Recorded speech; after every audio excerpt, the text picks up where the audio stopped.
ತಿರುಪತಿ ದೃಢವಾಗಿದೆ. ಯಾಕೆ ಈ ಥರ? ಇದು ಯಾಕೆ ಈ ಥರ ಅಂತಂದರೆ, ವಿದೇಶಿ ಕ್ರಿಶ್ಚಿಯನ್ ಮಿಷನರಿಗಳು ಈ ದೇಶದಲ್ಲಿ ಬಹಿರಂಗವಾಗಿ ಮತಾಂತರವನ್ನು ಸಾಕಷ್ಟು ಮಾಡ್ತಾರೆ.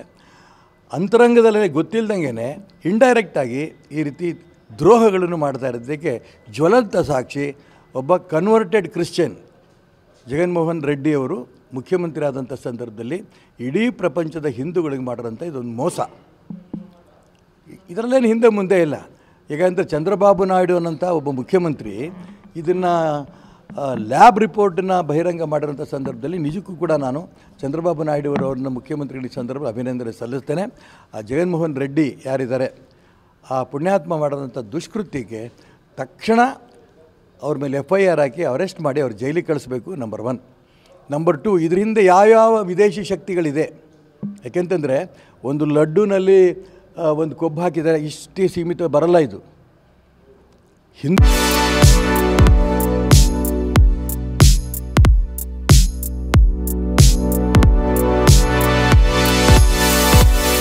ಹಿಂದುತ್ವದ ಪ್ರತಿಪಾದಕರಿಗೆ ಪೂಜಾ ಪದ್ಧತಿ ಅಂತ ಅಂದ ತಕ್ಷಣ ನಮಗೆ ಪುಣ್ಯಕ್ಷೇತ್ರಕ್ಕೆ ಹೋಗೋದಂಥ ಜಾಗದಲ್ಲಿ ಅಲ್ಲಿ ಸಿಗ್ತಾ ಇರೋಂಥ ಭಕ್ತಿಯ ಒಂದು ಪ್ರತೀಕ. ಲಡ್ಡು ಅಂದ ತಕ್ಷಣ ಒಂದು ಬರೀ ಸಿಹಿ ಅಷ್ಟೇ ಅಲ್ಲ, ಅದು ಇಡೀ ದೇಶದ ಪ್ರಪಂಚದಿಂದ ನಾವು ವೆಂಕಟೇಶ್ವರನ ದರ್ಶನಕ್ಕೆ ಹೋಗಬೇಕು ಅಂತ ಅನೇಕರು ಇಷ್ಟಪಡ್ತಾರೆ.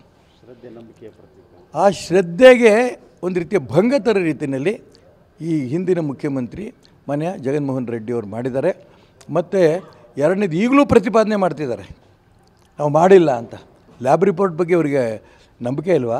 ಓಲಿ ಅಷ್ಟೇ ಅಲ್ಲ, ಅಲ್ಲಿಯ ಅಧಿಕಾರಿಗಳು ಅಲ್ಲಿಯ ಅರ್ಚಕರು ತುಂಬ ಸ್ಪಷ್ಟವಾಗಿ ಹೇಳ್ತಾ ಇದ್ದಾರೆ, ನಾವು ಇವ್ರಿಗೆ ಹೇಳ್ತಾ ಇದ್ವಿ ಇದು ಕಲಬೆರಕೆ ಆಗಿದೆ ಲಡ್ಡು, ಇದ್ರ ಬಗ್ಗೆ ಗಮನ ಕೊಡಿ ಅನ್ನಂತ ಹೇಳ್ತಾ ಇದ್ದರೂ ಕೂಡ ಅವರು ತಾತ್ಸಾರ ಮಾಡಿಕೊಂಡು ಗೊತ್ತಿರೋದಕ್ಕೋಸ್ಕರ ಅಲ್ಲಿಯ ದನದ ಕೊಬ್ಬು, ಏಕೆಂದರೆ ದನ ಅಂತಿದ್ದಂಗೆ ಗೋಮಾತೆ ಅಂತ ಪೂಜೆ ಮಾಡೋಂಥ ದೇಶ ಇದು. ಈ ದೇಶದಲ್ಲಿ ನಮ್ಮ ಶ್ರದ್ಧೆಗಳಿಗೆ, ನಮ್ಮ ಶ್ರದ್ಧಾ ಕೇಂದ್ರಗಳಿಗೆ ಅಪಮಾನ ಮಾಡ್ತಾ ಇರೋಂಥ ವ್ಯವಸ್ಥೆ ಇದೆಯಲ್ಲ, ಇದು ಅಂತ್ಯ ಆಗಲೇಬೇಕು. ಇವತ್ತು ಅಯೋಧ್ಯೆಯಲ್ಲಿರೋಂಥ ಆ ಅರ್ಚಕರು ಕೂಡ ಹೇಳಿದ್ದಾರೆ, ಅಯೋಧ್ಯೆಯ ರಾಮ ಮಂದಿರದ ಉದ್ಘಾಟನೆ ದಿನ 3 ಲಕ್ಷ ಅಂತ ಕಾಣುತ್ತೆ ಅಷ್ಟು ಲಡ್ಡು ನಮಗೆ ಜಗನ್ಮೋಹನ್ ರೆಡ್ಡಿ ಅವರು ಕಳಿಸ್ಕೊಟ್ಟಿದ್ರು, ಅದನ್ನೇ ನಾವು ಜನಗಳಿಗೆ ಹಂಚಿದ್ದೀವಿ ನಾವು ಅಂತ ಅವ್ರು ಹೇಳಿದ್ದಾರೆ. ಪಾಪ ಎಷ್ಟು ನೊಂದು ಹೇಳಿದ್ದಾರೆ ಅನ್ನೋದು ನಾವೆಲ್ಲ ಕಾಣ್ತಾ ಇದ್ದೀವಿ. ಹಾಗಾಗಿ 100ಕ್ಕೆ 100 ವಿದೇಶಿ ಸಂಚಿದೆ. ಅದಕ್ಕೋಸ್ಕರ ನಾನು ಹೇಳ್ತಿರೋದು, ಇದನ್ನು CBI ತನಿಖೆಗೆ ಹಾಕಬೇಕು. CBI ತನಿಖೆ ಹಾಕಿ ಕೇಂದ್ರ ಸರ್ಕಾರ ನೇರವಾಗಿ CBI ತನಿಖೆಗೆ ತೊಗೊಳಕ್ಕೆ ಬರಲ್ಲ. ರಾಜ್ಯ ಸರ್ಕಾರ ಹೇಗಿದ್ದರೂ ಕೂಡ ಈಗ ಮಾನ್ಯ ಈಗಿನ ಮುಖ್ಯಮಂತ್ರಿಗಳು ಚಂದ್ರಬಾಬು ನಾಯ್ಡು ಅವರು ಈ ಕಡೆ ಗಮನ ಹರಿಸಿ ಇದನ್ನು CBI ತನಿಖೆಗೆ ಕೇಂದ್ರ ಸರ್ಕಾರಕ್ಕೆ ರೆಫರ್ ಮಾಡಿ CBI ತನಿಖೆ ಮಾಡಲಿ.